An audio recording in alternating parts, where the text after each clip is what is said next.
Okay, let's dive into this. Welcome to today's Explainer, where we're tackling a historical thesis that honestly might completely change how you view your own financial security. Today, we're unpacking the fascinating and, frankly, kind of unsettling historical pattern of financial collapse. The source material we're looking at, the perennial fragility of paper promises, well, it pulls absolutely no punches. It literally forces us to take a hard, honest look at the very foundation of our modern economies. Right off the bat, I want you to really think about this question. Is the money in your bank account actually safe? I mean, most of us log in on our phones, we see those digital numbers, or maybe we hold crisp paper bills in our hands, and we naturally just feel a sense of security, right? We equate those numbers directly with wealth, but what if that perceived wealth is inherently fragile? What if the foundation it's sitting on isn't solid bedrock, but something, way more precarious?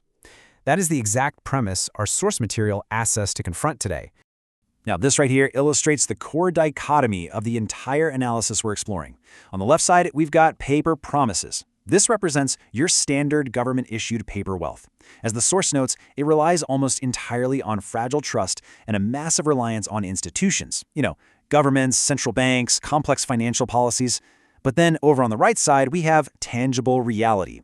These are physical assets, things that inherently hold value and offer permanent stability, completely independent of whatever an institution decides to do on any given Tuesday.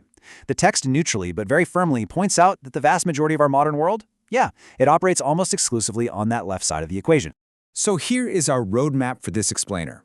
First, the illusion of paper wealth. Second, history's graveyard of currencies. Third, the anatomy of a financial collapse. And finally, we'll look at the wealth preservation playbook. All right, Section 1, the illusion of paper wealth. The author kicks things off with a pretty provocative premise regarding the very foundations of the monetary systems we use every single day. Look, we tend to view our money as a static, unchangeable fact of nature. But notice the precise wording the author uses here. Monetary systems are built on fragile trust rather than permanent stability. It points out that placing blind faith in these institutions often severely punishes savers over the long run. Think about it logically. When that underlying trust inevitably fractures, whether that's due to bad policy, geopolitical stress, or systemic failure, the paper promise basically just evaporates. It's like building a skyscraper on a swamp. And the people who suffer the most?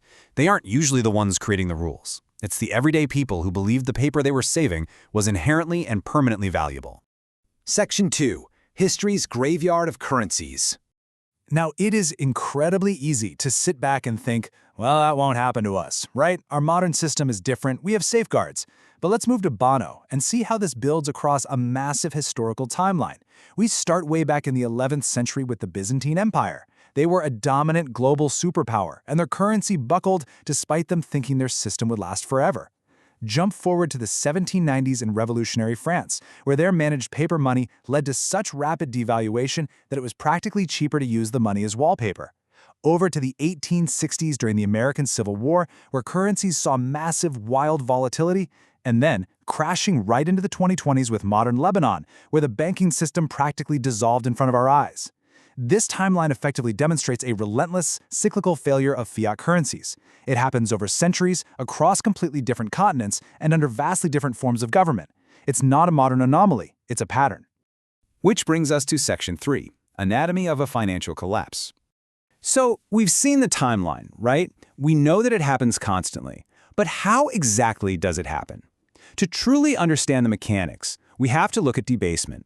The definition here is absolutely key. It's the deliberate reduction of the intrinsic value of a currency by the issuing authority. Historically, kings would literally clip the edges off gold coins to melt down the scraps and make new ones, basically quietly stealing the value of the currency in circulation. Today, while it takes a slightly different form, it's expanding the money supply with a few digital keystrokes. The purchasing power of your savings isn't just disappearing by accident. The source argues it is being deliberately diluted. And that debasement triggers what the text calls the erosion of savings. These are the three specific recurring mechanisms that consistently wipe out the wealth of the unprepared. Number 1, runaway inflation. This is where the cost of everyday living skyrockets far past your paper purchasing power. Number 2, currency debasement, which we literally just covered, the dilution of the money itself. And number 3, banking failures, where the institutions holding that fragile trust simply close their doors. No access to your funds. This right here is the anatomical structure of financial ruin according to the historical record.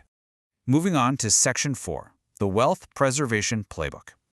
So, what does this all mean for us? How do we survive these inevitable cycles?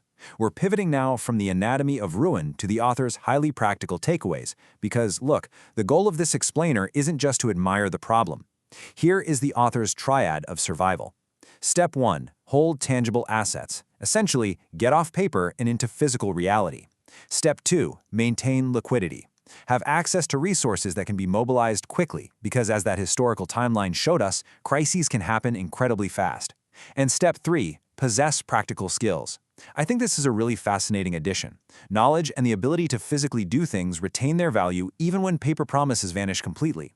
A practical skill is an asset literally no government can debase. So, the crucial point is summarized perfectly by the author here. Economic crises are inevitable cycles that transfer resources from the unprepared to those who recognize the inherent instability of fiat systems. I'm going to say that again because it's so important.